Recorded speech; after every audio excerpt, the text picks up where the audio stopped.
마태복음 12장 38에서 50절 말씀입니다.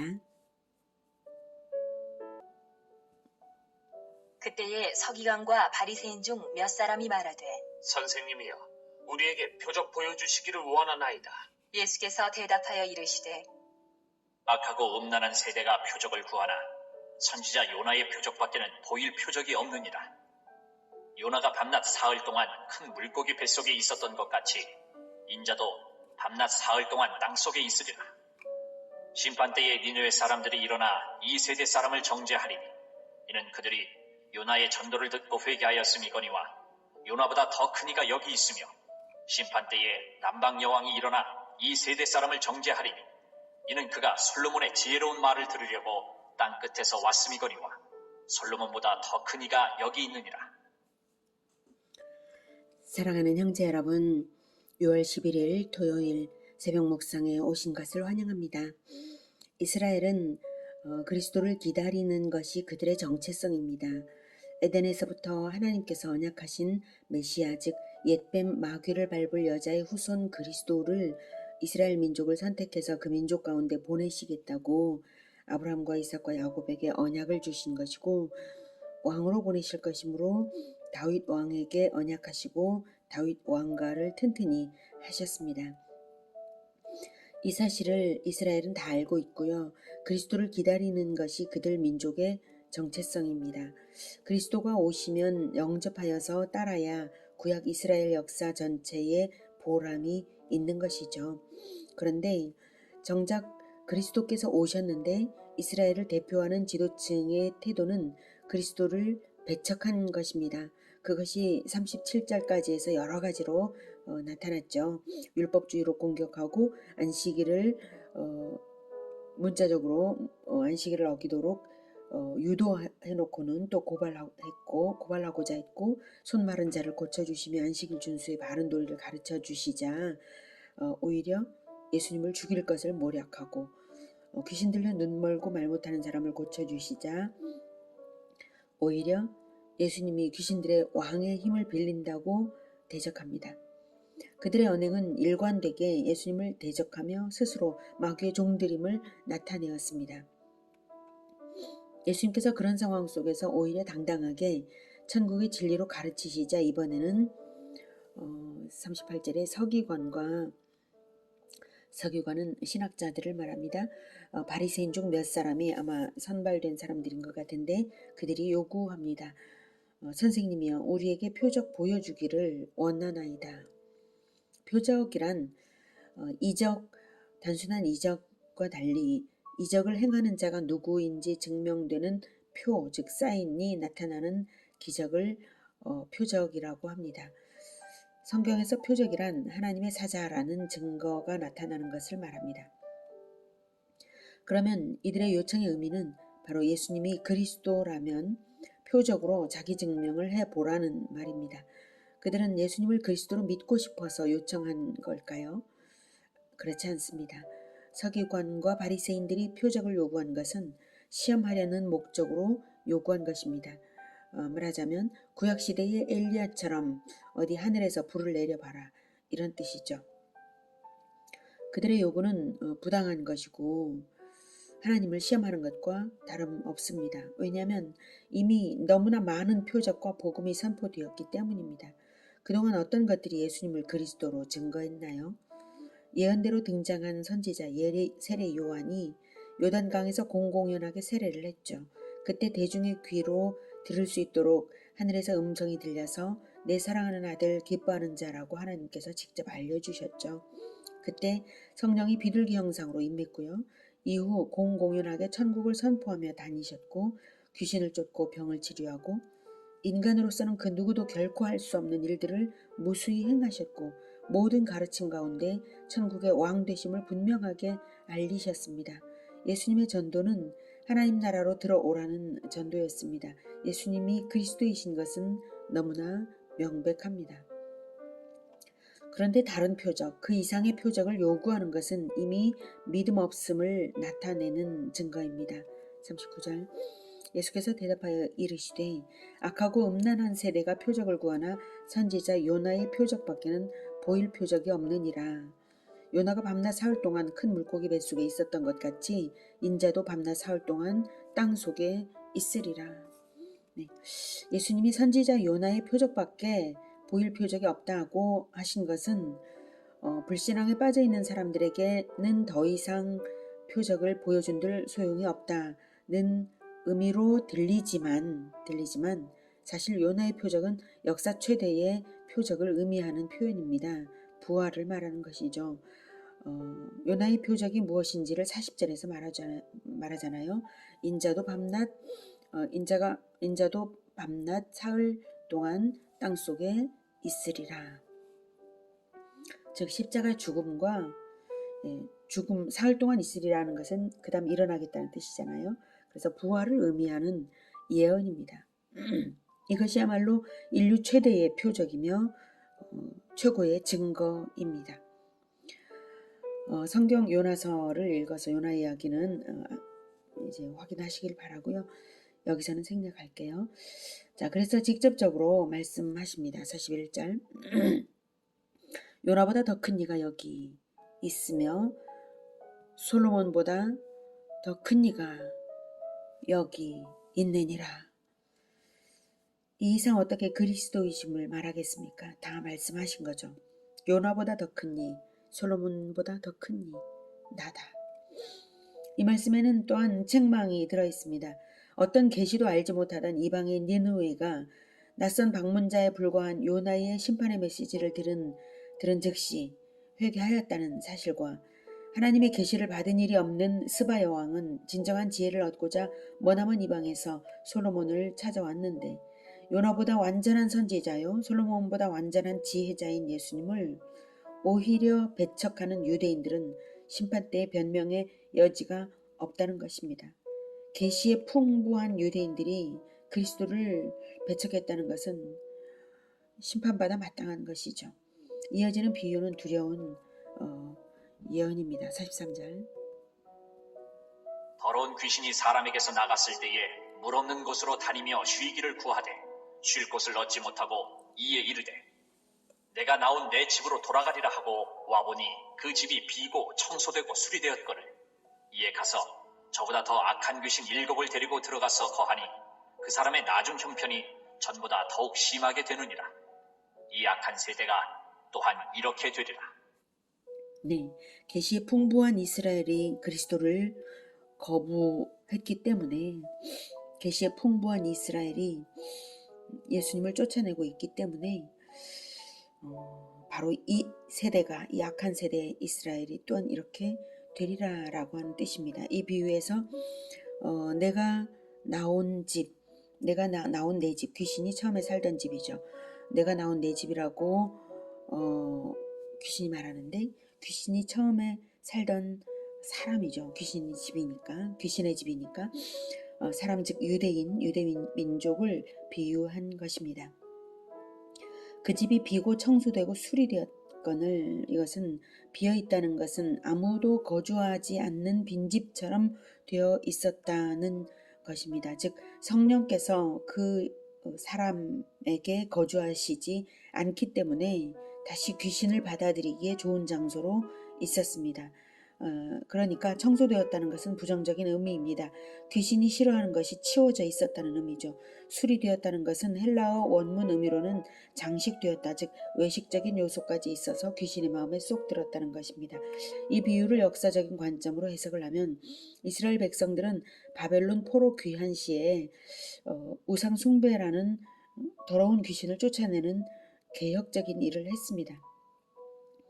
그러나 귀신을 쫓아내고 난 그 영혼의 빈 공간을 진리 말씀과 성령의 감동으로 채우지 못한 채 얼마 후 바리새파가 일어나서 의식적인 율법주의로 전락했습니다. 이제 악한 영이 더욱 들어오기 좋은 영적 환경이 되어버린 상태가 바로 유대 종교의 처지인 것입니다. 저보다 더 악한 귀신 7을 데리고 들어가서 귀신은 이 집, 유대인이라는 이 집을 장악하기 위해 7 귀신, 즉 더할 나위 없이 악하고 강력한 세력으로 쳐들어갔기 때문에 처음보다 훨씬 악화되고 말 것이라는 예언입니다. 이 악한 세대가 또한 이렇게 되리라. 그리스도를 거부하니까 결국 그렇게 된다 이거죠. 예수님 당시 유대교는 과거 왕국 시절보다 훨씬 악하게 된다는 예언을 하신 것이죠. 나중 형편이 더 악하게 된 이유는 자신들의 내면에 성령을 새로운 거주자로 모셔들이지 않았기 때문입니다. 예수님의 복음을 받아들이지 않았기 때문입니다. 성령의 거처가 되지 않는 한 마귀의 먹이가 되는 것은 불을 보듯 뻔한 일입니다. 40절에 요나가 밤낮 사흘 동안 큰 물고기 뱃속에 있었던 것 같이 인자도 밤낮 사흘 동안 땅속에 있으리라. 이 예언대로 예수님은 그들의 배척을 당해서 십자가에서 죽으시고 사흘 동안 무덤에 계시다가 일어나셨습니다. 부활은 인류 역사 최대의 표적입니다. 십자가와 부활이야말로 예수님이 하나님의 아들이시요 죄 없으신 분이시요 우리를 위하여 죽음을 받으신, 그래서 충격적인 그러한 사랑의 증거입니다. 마태복음 12장 이제 46절부터 보겠습니다. 46절 예수께서 무리에게 말씀하실 때에 그의 어머니와 동생들이 예수께 말하려고 밖에 섰더니 한 사람이 예수께 여짜오되 보소서, 당신의 어머니와 동생들이 당신께 말하려고 밖에 서 있나이다. 하니 말하던 사람에게 대답하여 이르시되 누가 내 어머니이며 내 동생들이냐? 하시고 손을 내밀어 제자들을 가리켜 이르시되 나의 어머니와 나의 동생들을 보라. 누구든지 하늘에 계신 내 아버지의 뜻대로 하는 자가 내 형제요 자매요 어머니이니라 하시더라. 어머니와 동생들이 예수님에게 왔는데요. 유대 종교인들과의 갈등이 심화되어서 예수가 미쳤다는 소문이 이제 난 거죠. 바알세불의 힘을 빌려서 귀신을 쫓는다 이렇게 말을 한 것이 바로 그것입니다. 그런 이야기를 듣고 염려되어서 가족이 찾아온 것입니다. 예수님의 가족은 어머니 마리아와 동생들인 야고보, 요셉, 시몬, 유다 그리고 누이들이 있습니다. 그런데 안으로 들어오지 못하고 밖에 섰고 한 사람이 그 사실을 예수님께 알렸습니다. 그러자 예수님께서 누가 내 어머니이며 내 동생들이냐? 라고 하십니다. 이 말씀은 어머니와 동생들을 거부하기 위한 말씀이 아니라 하늘 아버지를 섬기는 진정한 가족의 개념을 주기 위한 발문입니다. 예수님은 공생애를 사시는 동안에 개인적인 그 어떤 것도 하지 않으셨고 그 모든 상황을 진리를 가르치기 위해 활용하셨습니다. 그리고 진리에 따라 엄밀하게 말한다면 예수님의 말씀이 그 당시에는 전혀 지나친 것이 아닌 것이 이때까지도 동생들은 예수님을 믿지 않고 있었습니다. 요한복음 7장 5절에는 십자가 지시기 6개월 전인 초막절까지도 동생들은 예수님을 믿지 않았다고 써져 있습니다. 나중에 부활 승천하신 후에는 믿고 기독교 공동체로 들어왔고 또 야고보와 유다는 사도가 되기까지 했지만 이 시점에서는 아직 천국 백성이 아닌 상태였던 것이죠. 그래서 진정한 가족의 개념 속에 그 동생들은 아직 없었다고 봐야 하는 것이죠. 그래서 예수님은 이참에 진정한 가족 개념을 가르치셨어요. 49절에 나의 어머니와 나의 동생들을 보라. 제자들을 가리켜 이르시되 그렇게 하셨어요. 아마도 거기 모여있는 무리는 대체로 여자와 젊은이들이 많았던 것 같습니다. 그래서 나의 어머니와 나의 동생들을 보라. 12제자만 제자가 아니라 폭넓게 예수님의 가르침을 따르는 자들을 제자라고 부르시면서 진정한 형제가 바로 이들이다 라고 하셨습니다. 누구든지 하늘에 계신 내 아버지의 뜻대로 하는 자가 내 형제요 자매요 어머니이니라. 영원한 가족관계의 진리를 알리시는 것입니다. 하늘에 계신 아버지에 의하여 영적 가족이 되어야 참된 가족이라는 진리입니다. 또한 하늘에 계신 아버지의 뜻대로 행하는 자를 예수님은 형제 자매로 인정하십니다. 요한복음 1장 11에서 14절은 자기 땅에 오매 자기 백성이 영접하지 아니하였으나 혈통의 이스라엘 자기 땅이죠. 그리스도의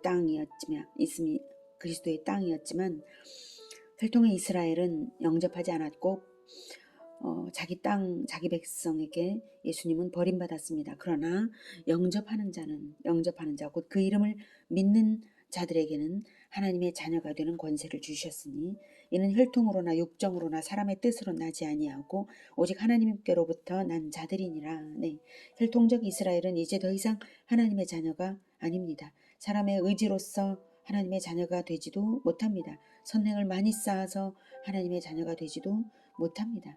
오직 예수님을 영접하여 따르는 자는 하나님의 생명 씨앗인 그리스도를 영접하였으므로 하나님의 자녀가 되는 것입니다.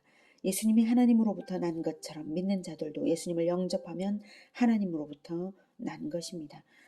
말씀이 육신이 되어 14절 말씀이 육신이 되어 우리 가운데 거하심에 우리가 그의 영광을 보니 아버지의 독생자의 영광이요 은혜와 진리가 충만하더라. 진리의 말씀을 인생으로 보여주셨으니 말씀을 받으면 은혜와 진리가 충만하여서 우리도 아버지의 독생자를 따라 하나님의 아들로서 아버지의 영광이 되는 그런 삶을 살아갈 수 있는 것입니다. 영광과 은혜와 진리가 충만한 삶을 살아갈 수 있는 것입니다.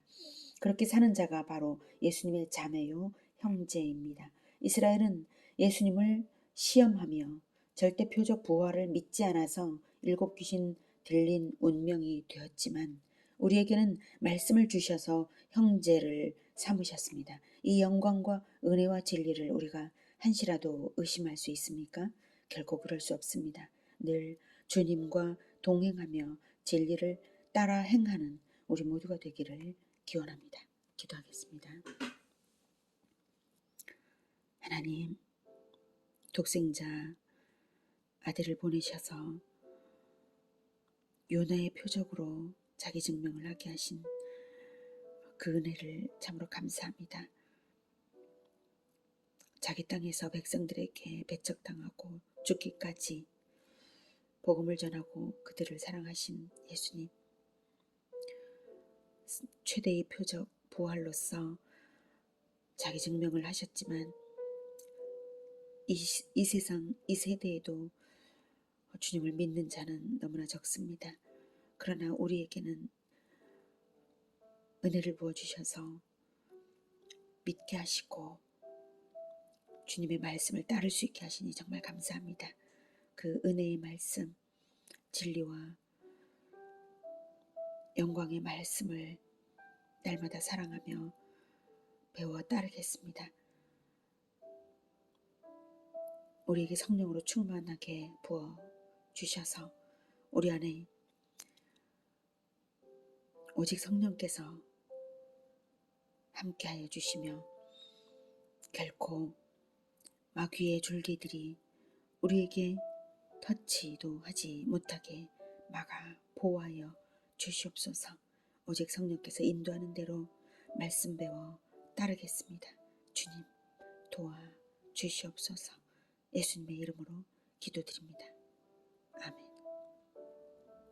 이어지는 시간은 개인 기도 시간입니다.